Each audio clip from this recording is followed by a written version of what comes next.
بھائی اسی کو تو علم بدا کہتے ہیں، یہی علم بدا ہے۔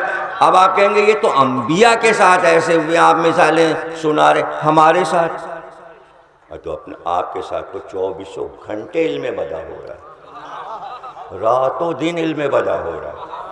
بھئی کیسے؟ اب بھائی آج پیر کا دن ہے، سفر نہیں کرو، آج منگل کا دن ہے، یہ نہ کرو۔ اب بھائی بہت ضروری ہے، بھائی جانا ہے، آفس کا کام ہے۔ اچھا تو جناب سے پوچھو، جناب صدقہ نکال دیجئے گا، 10 روپے دے دیجئے گا، آٹا دے دیجئے گا، جو دے دیجئے گا، کالا کپڑا اور کالا سرسوں اور یہ اور صدقہ نکال کے چلے جائیے۔ صدقہ کیا کرے گا؟ بلاؤں کو دور کر دے گا۔ پتہ چلا بلا آنے والی تھی، اللہ نے کہا صدقہ نکال دو، ہم ارادہ بدل دیں گے۔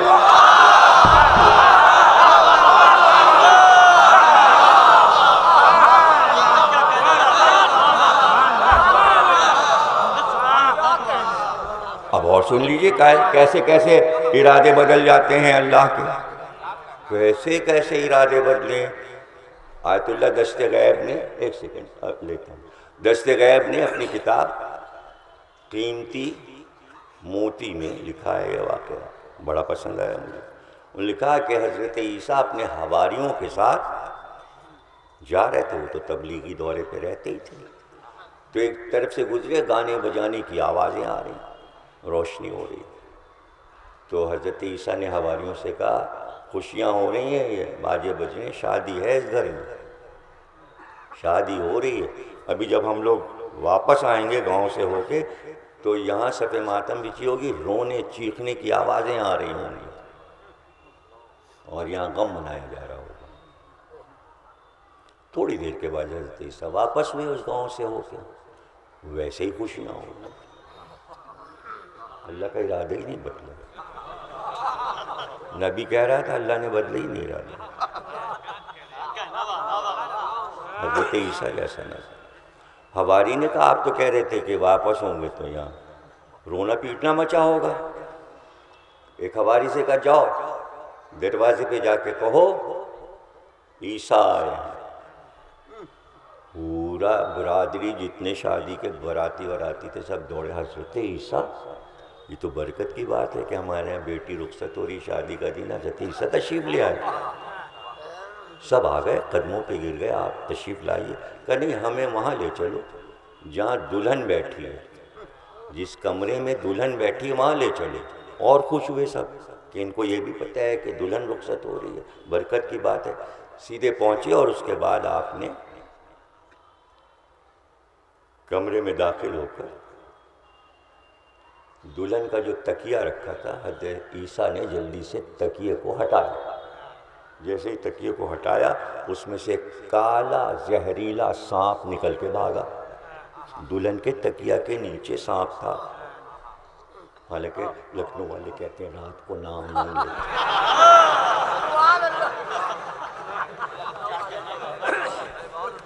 اب کیا کریں، ذکر ہے تو حضرت عیسیٰ کا اللہ بچائے گا، خیریت سے رکھے گا سب کو۔ تو حضرت عیسیٰ نے کہ دلہن سے کہا یہ بتاؤ جب سے تم دلہن بن کے بیٹھی ہو کمرے سے کہیں گئیں تو نہیں؟ کیا یہاں سے اٹھ کر تم کچھ دیر پہلے کہیں گئی تھی؟ کہا سرکار گئی تھی۔ ابھی دلہن تو کہیں اٹھ کے جاتی نہیں نا کمرے سے، اس لیے حضرت عیسیٰ نے پوچھا کہاں گئی تھی؟ کہا ایک فقیر ہمارے گھر آتا ہے، وہ ہمیشہ بھیک لے کے جاتا ہے، آج اتنا گانا بجانا ہو رہا تھا، وہ بیچارہ پکار رہا تھا، کوئی سن ہی نہیں رہا تھا، میرے کان میں آ گئی آواز۔ میں نے کہا ایسا نہ ہو کہ خالی ہاتھ چلا جائے، میں اسے آٹا دینے اٹھ کے گئی تھی کہ خالی ہاتھ نہ جائے۔ حضرت عیسیٰ نے کہا اسی لیے تم نے ابھی صدقہ دیا ہے نا، یہ کالا ناگ تمہیں ڈسنے والا تھا، اللہ نے ارادہ بدل دیا۔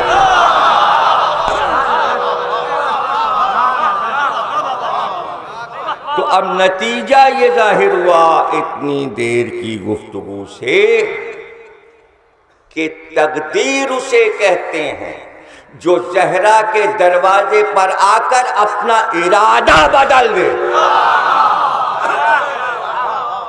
یہ ہے ذات زہرا۔ کہ اگر مایوسی ہے تو پکارو پکارو. اور امام سے حدیث ہے کہ رسول اللہ نے فرمایا، عجیب، یہ تو جب میں پڑھتا ہوں، یہ بھی دست غیب نے اپنی کتاب میں لکھا ہے، تو مجھے اتنا پسند ہے یہ واقعہ، جس طرح رسول اللہ نے فرمایا. یہ ذکر اور یہ لفظ میرے لیے بہت قیمتی ہیں اور انہیں یاد رکھیں. آپ نے فرمایا کسی مذہب اور ملت کا آدمی ہو، لا الہ کی شرط نہیں ہے. رسول اللہ نے فرمایا کہ جب بھی یاد آ جائے کسی بھی انسان کو، عمر میں ایک بار جب یاد آ جائے، جہاں یاد آ جائے، لیٹا ہو، بیٹھا ہو، راستے میں ہو، سو رہا ہو، اگر یاد آ جائے اور میری بیٹی کا نام اور خیال آ جائے، وہیں رک کر 3 بار میری بیٹی پہ درود پڑھ دے، اس کی بخشش کا ضامن میں ہوں.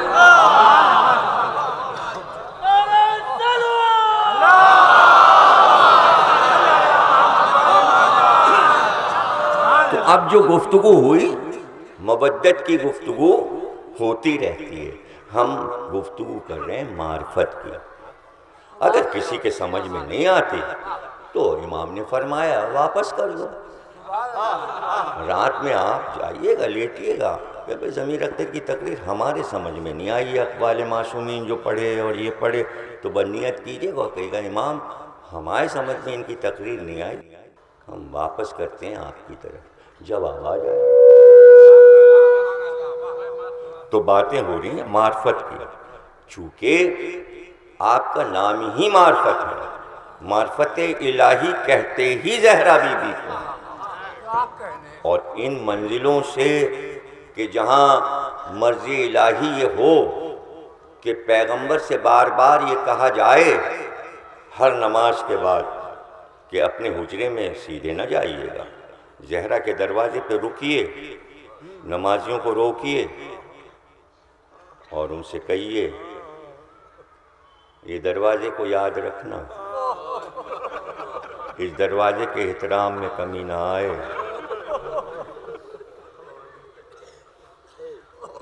یہ اپنی وفات سے قبل جتنے مہینے گزرے ہیں غدیر کے بعد، تو ہر نماز کے بعد زہرا کے دروازے پر رک کر فضیلت بیان کرنا اور امت والوں سے کہنا اس دروازے کا خیال رکھنا، اس دروازے کا خیال رکھنا. کیا امت نے دروازے کا خیال رکھا؟ اللہ عرض کریں گے تفصیل.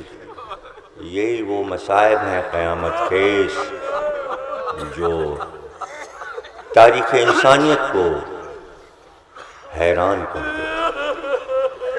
میرے دوست ہیں کراچی میں، وہ امروہے کے ہیں، بزرگ ہیں، تقریباً کوئی 70 75 اور 80 کے درمیان ان کی عمر ہے.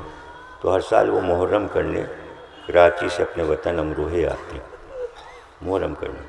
تو انہوں نے مجھے عجیب واقعہ سنایا کہ میں ٹرین پر جا رہا تھا امرتسر سے امروہہ، تو کئی مذہب و ملت کے لوگ بیٹھے ہوئے تھے، ہندو حضرات بھی تشریف فرما تھے اور امت کے حضرات بھی تشریف فرما تھے. بحث چھڑ گئی فدق کی. تو کوئی اس میں سے کہتا تھا نہیں انبیاء کی اولاد کی وراثت نہیں ہوتی ہے اور کوئی باغ نہیں تھا اور یہ تھا، اور کوئی کہہ رہا تھا نہیں باغ تو تھا اور بی بی نے مانگا تھا اور دے دینا چاہیے تھا. تو وہ جو ہندو بیٹھا تھا وہ گفتگو سن رہا تھا سب کی، اور اس کے بعد سنتے سنتے وہ کہنے لگے، وہ ہندو یہ کہنے لگا کہ آپ حضرات جو بحث کر چکے ہیں میری رائے بھی سن لیجیے. میرے پاس 2 باغ ہیں آم کے، میں زیادہ امیر آدمی نہیں ہوں لیکن میرے پاس 2 باغ ہیں، اور آج اگر مسلمانوں کے نبی محمد کی بیٹی میرے پاس آئیں اور کہیں اپنے 2 باغوں میں سے 1 باغ مجھے دے دو تو میں دونوں دے دوں گا جبکہ میں ہندو ہوں. اگر انہوں نے مانگا تھا نہیں بھی تھا تو کہتے لے جاؤ اور لے جاؤ. یہ ہے عظمت زہرا کہ فضیلت سن کر غیر بھی مودت کی طرف راغب ہو جاتا ہے.